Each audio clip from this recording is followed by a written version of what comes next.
Hey guys, today we'll be talking about how the game was against Green Bay, which we won, and what I think is going to happen for the Indianapolis game. Sorry if I've been gone for a little bit. Uh, I had some things come up. I had school, all that stuff. I also forgot about posting. But the Commanders have been doing good while I haven't been talking to you guys. We started the season off going 1-4. We just won two in a row, and I think we have a good chance of beating these guys. So yeah, let's talk about it. So we're gonna talk about Heineke, what I think about him, the running, and all that stuff. All right. So Taylor Heineke, I think he played, okay. He really commanded, no pun intended, the offense, and I think he did a fantastic job in some regards. He should have had like 4 picks that game, but Jair Alexander couldn't come down with one, and then other people could. He threw a pick six, which is horrible. He should have thrown like 3 or 4 picks that game though, if the defensive backs had hands. But yeah, but other than the one interception and the first couple drives, I think Taylor Heineke played great. 2 touchdowns, 201 yards, pretty good. Uh, yeah, but I need to see him use his legs more because he only got 2 yards of carry with 2 attempts. I think he could have extended a lot more plays if he just used his legs. But other than that, I think he did pretty good. Going down to rushing, Brian Robinson, he played fantastic. So did Gibson. I feel like we should be giving Gibson more carries, but that's just me. I think he's better for I think Gibson's an amazing third down back, third down and long. I think Brian Robinson is a great third and short. So I don't know. I think they should have gave more carries to Gibson, like 1 or 2 more. But Curtis Samuel using like a Swiss Army knife. No Jahan Dotson in this game, so we'll have to see how that happens. And no, what's his name? No De'Ami Brown either. So let's look at receiving now. I think J.D. McKissick is one. That was a good run. Good run. Receiving, Terry McLaurin with that amazing touchdown. I think he should give more targets, not just 8, but 5 receptions, even when Taylor Heineke's his quarterback, for 73 yards. That's great. Curtis Samuel played great as well. I like him on the short little routes. He normally runs short, more like slants and zigs, but he had to run further down the field for that. And yeah. Hey, what's up?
Okay, so receiving Armani Rogers, I think he stood out fantastic. I think he did. I think he played great.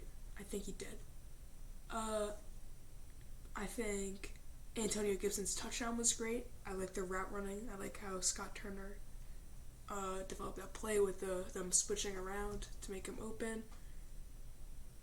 Brian Robinson receiving. Cam Simmons played good. Dax Milne, I want to see more targets of Dax. He's a great like in open field receiver. And then Cole Turner almost had an amazing catch, but it was thrown a little too high for a touchdown. And he also the other target, he could have got that ball, but he got injured, I think. Fumble, yeah. I want to skip the defense, and I want to talk about Antonio Gibson on the kick returns. He played great, 3 for 78, but that, like 26-yard average looks okay. But knowing he got all the punts at the 2-yard line, like the 2-3 yard line, he always ran it to the 30-ish. He always got it to the 30. Dax Milne, his punts are kind of harder to get out of open space, but 2 for 8 is not bad. Kicking, Joey Sly missed that one. It's not. It was a doink, unfortunately. Driscoll, best punter in the league.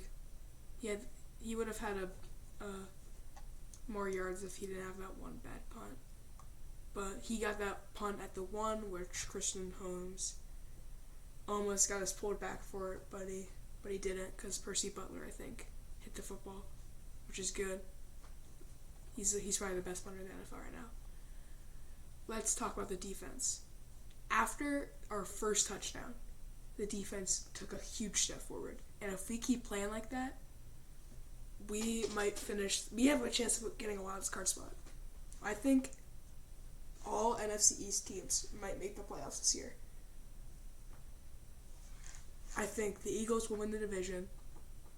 I think the Cowboys will get second. I think the Giants will get third. I think the Commanders are going to be a sleeper at that 7th spot. There's a chance that all 4 NFC East teams make the playoffs, and I think it's not a bad take. What else we got? I think Montez Sweat played good. We had no sacks, which was not very good, but we had a lot of pressures, and we had 1 QB hit by John Payne. So, but the Green Bay has a very good offensive line. We only got sacked once, so it's all right. Oh, back up to Taylor Heineke.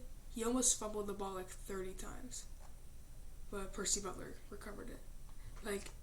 We almost lost the game because of that fumble. They recovered almost to a touchdown, but he passed it, thankfully. Taylor Heineke with a 39 QBR with an 85 rating. Now I want to talk about in the game against Indianapolis. Chase Young may be back for that game, which I think is crucial, because we've been really strong down the middle. If Aaron Jones ran down the middle, he got like 2 yards at most. But now Chase Young coming back, I think we beat Indianapolis. But Jonathan Taylor's gonna be back, so if our guy is back and their guy is back, I think we still win. The Colts are favored to win by 4 points. But so were the Packers.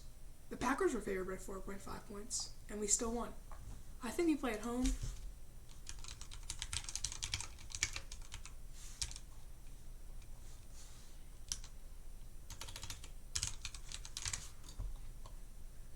No, we don't play at home.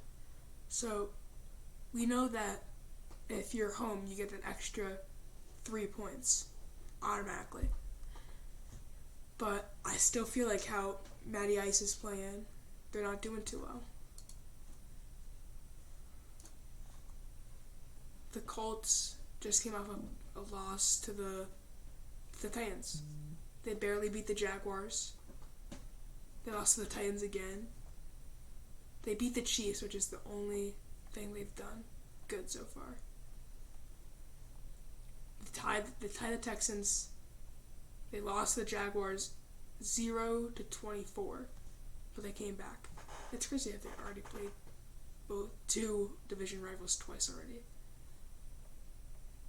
So I think they had just had a tough game against the Titans, containing Derrick Henry, which is a power back.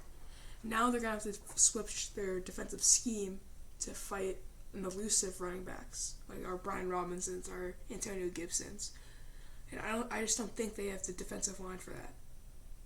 I really don't think they have the defensive line to stop the Washington Commanders offense. Also, Jahan Dotson coming back, and De'Ami Brown hopefully coming back, and William Jackson hopefully getting traded so we can get some value out of him.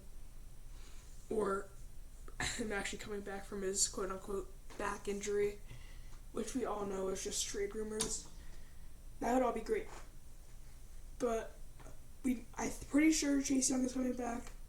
I'm pretty sure Jahan Dotson is coming back. And if William Jackson comes back, that'd just be fantastic. But in reality, it's not going to happen. So, my score prediction for this game, I have my Washington Commanders going 4-4, fighting for that wild card spot. I have them going 17-14. Another close game. Alright, guys. See ya.